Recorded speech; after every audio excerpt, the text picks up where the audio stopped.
राजा ने बीरबल से मांगा ऐसा तर्क जो समझ न आए। बीरबल ने पूरी कहानी उल्टी सुना दी। पूरा वाचन और हास्य, व्यंग्य, चतुराई से भरपूर कहानी नीचे दी जा रही है। प्रस्तावना: एक चुनौतीपूर्ण सुबह। मुगल दरबार में वह सुबह कुछ अलग थी। हवा में उत्सुकता थी, दरबारियों के चेहरों पर मुस्कान, और सबसे अहम बात, अकबर का मूड बेहद विचित्र था। राजा अकबर ने मुस्कुराते हुए दरबारियों से कहा, आज मैं कुछ नया चाहता हूँ। ऐसा तर्क सुनना चाहता हूँ जो मेरी समझ से बाहर हो। कोई ऐसी बात जो उलझन भरी हो पर सच हो। कोई है जो ऐसा कर सके? दरबारी असमंजस में पड़ गए। ऐसे तर्क जो सच भी हों और समझ न आए, यह तो सीधे सीधे दिमागी कसरत थी। बीरबल मुस्कुराया और बोला, हुजूर, यदि आप अनुमति दें तो मैं एक कहानी सुनाऊंगा। लेकिन शर्त यह है कि मैं कहानी सीधी नहीं, उल्टी सुनाऊंगा। उल्टी कहानी? अकबर ने उत्सुकता से पूछा। जी हाँ, बीरबल बोला, हर घटना पिछली घटना की वजह बनेगी। तर्क का हर सिरा अपनी पूंछ पकड़ लेगा। राजा ने ठहाका लगाया। तो शुरू कीजिए, बीरबल। मैं तैयार हूं उलझने को। भाग 1, अंत से शुरुआत तक, जब राजकुमारी ने मना किया विवाह। सबसे पहले बीरबल बोला, राजकुमारी ने विवाह से इनकार कर दिया। और तभी सब कुछ ठीक हो गया। क्या? अकबर चौंका। हाँ, क्योंकि यदि वह विवाह स्वीकार लेती तो राजकुमार समय पर नहीं पहुंचता। और यदि वह समय पर पहुंचता तो उसे हाथी नहीं मिलता। और यदि हाथी मिल जाता तो वह कुएं में नहीं गिरता। राजा की भौहें उठीं। बीरबल ने अभी शुरुआत ही की थी। अब जरा समझिए, बीरबल बोला, कुएं में गिरने के कारण राजकुमार को एक साधु मिला। साधु ने उसे उपदेश दिया, जब मन उलझे तो उल्टा चलो। उसी उपदेश ने राजकुमार को समझाया कि विवाह उलझन है। तभी जाकर उसने लौटने का निश्चय किया।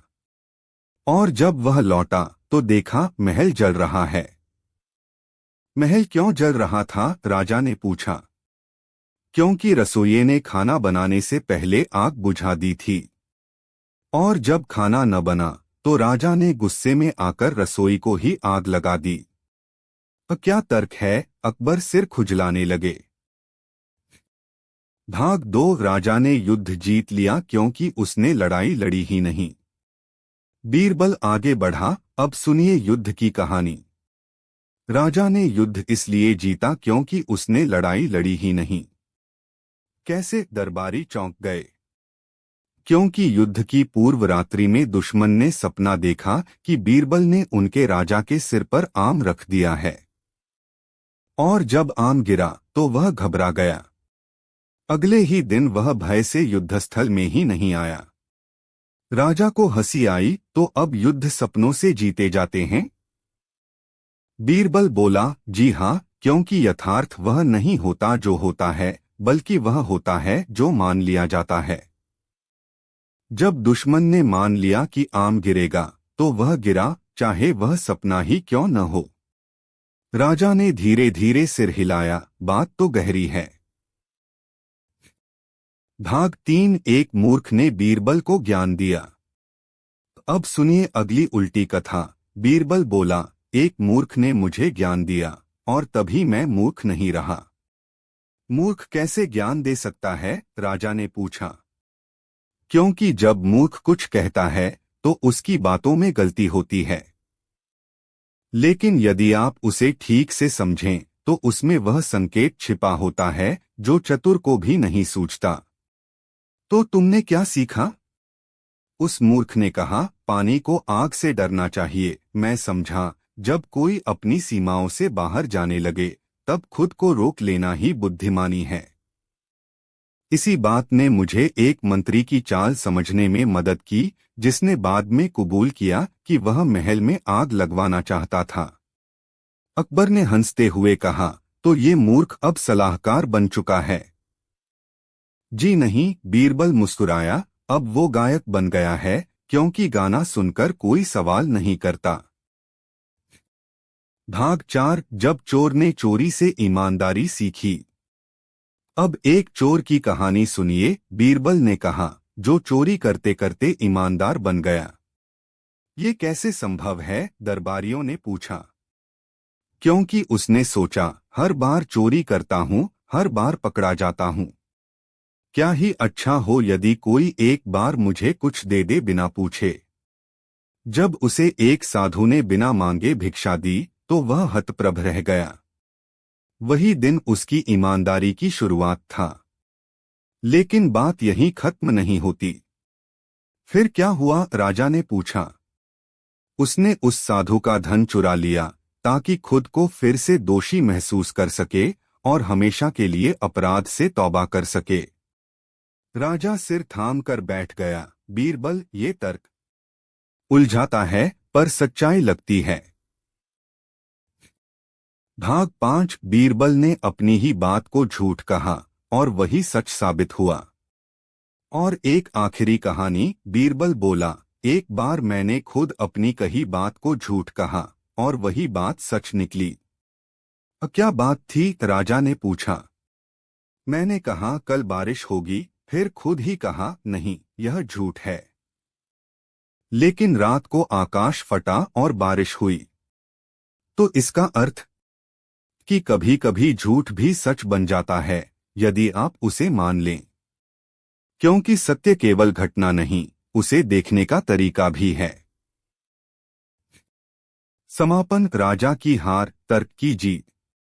राजा ने ताली बजाई। बीरबल, तुम्हारी ये उल्टी कहानियां तर्क से भरी हैं, पर समझ से बाहर भी।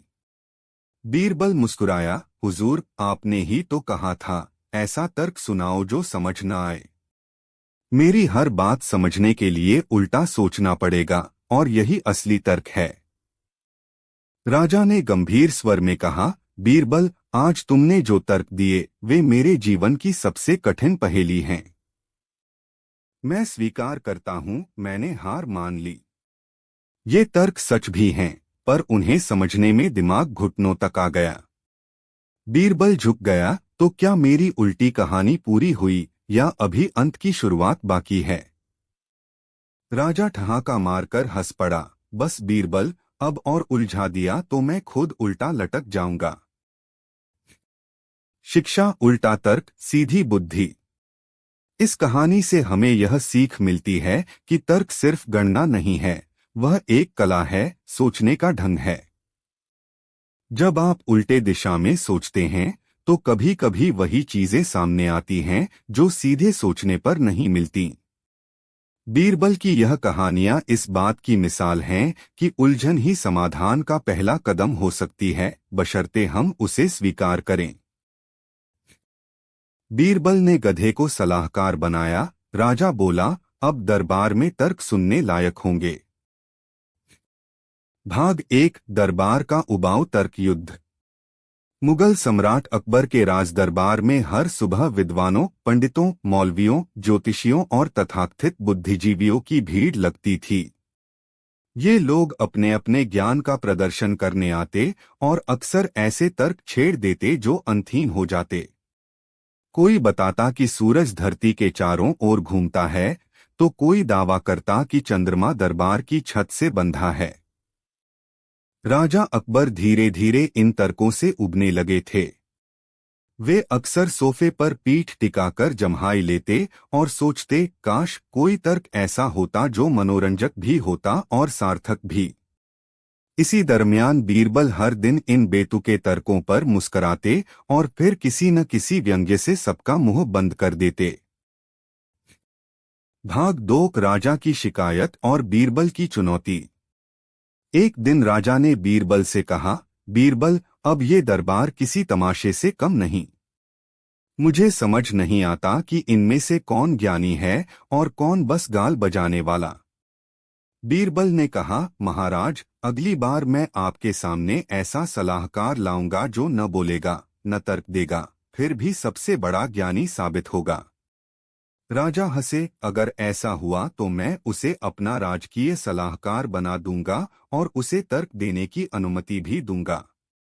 बीरबल ने सिर झुकाकर कहा, जैसा आदेश। भाग 3 गधे की खोज। बीरबल अगले दिन सुबह जल्दी उठा और नगर के बाहर स्थित एक किसान के खेत में पहुंचा, जहां एक बूढ़ा और शांत स्वभाव का गधा बंधा था। बीरबल ने किसान से कहा, यह गधा मुझे एक दिन के लिए उधार चाहिए। बदले में आपको इनाम मिलेगा। किसान हंसा, आप इस गधे से क्या करवाएंगे?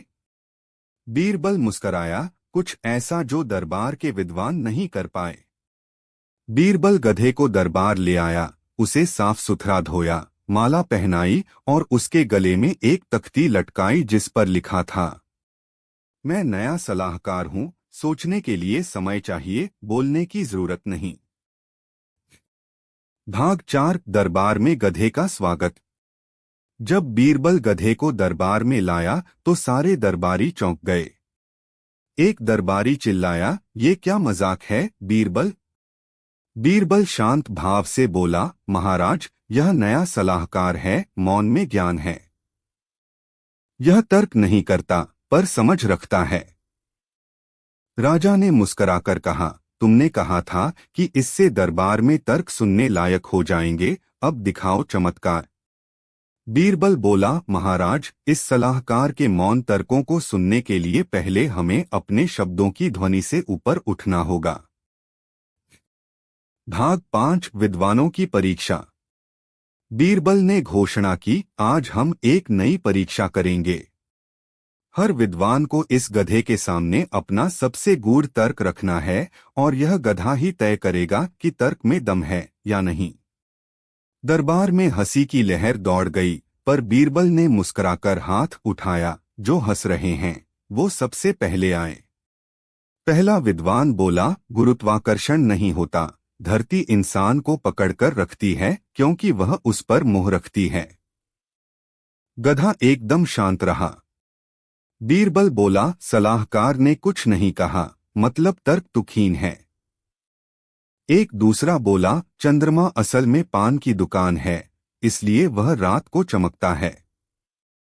गधा हिनहिनाया और फिर पीठ दिखाकर बैठ गया।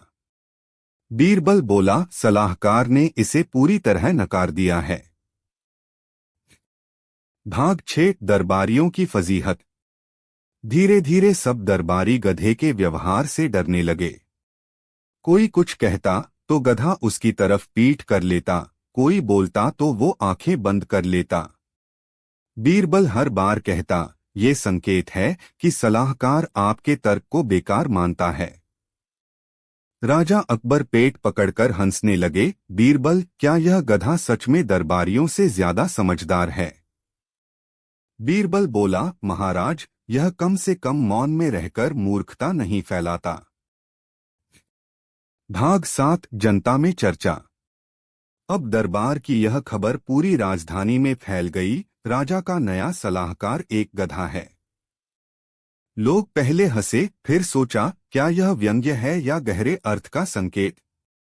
एक बूढ़ा ब्राह्मण बोला, गधा कम से कम बोलता नहीं, आजकल के ज्ञानी तो तर्क के नाम पर सिर्फ बहस करते हैं। बीरबल ने कहा, सही ज्ञान वही है जो व्यवहार में उतरे। गधा शांत है, सरल है, ईमानदार है और नाटकीय नहीं। भाग 8 दरबारियों का आत्ममंथन। कई दरबारियों ने आत्ममंथन करना शुरू किया। एक ने सोचा, मैं हर बार बेवजह तर्क करता हूं, बस बोलने के लिए बोलता हूं। दूसरे ने बीरबल से कहा, क्या हम सच में एक गधे से कम हैं? बीरबल मुस्कराया, नहीं, आप सब उससे बहुत ऊपर हैं, बस जब तक समझने की कोशिश करें और न समझ में आने पर चुप रहें। भाग 9 राजा की घोषणा। राजा अकबर ने कुछ दिनों बाद घोषणा की, बीरबल के सलाहकार ने हमारे दरबार में नई सोच पैदा की है।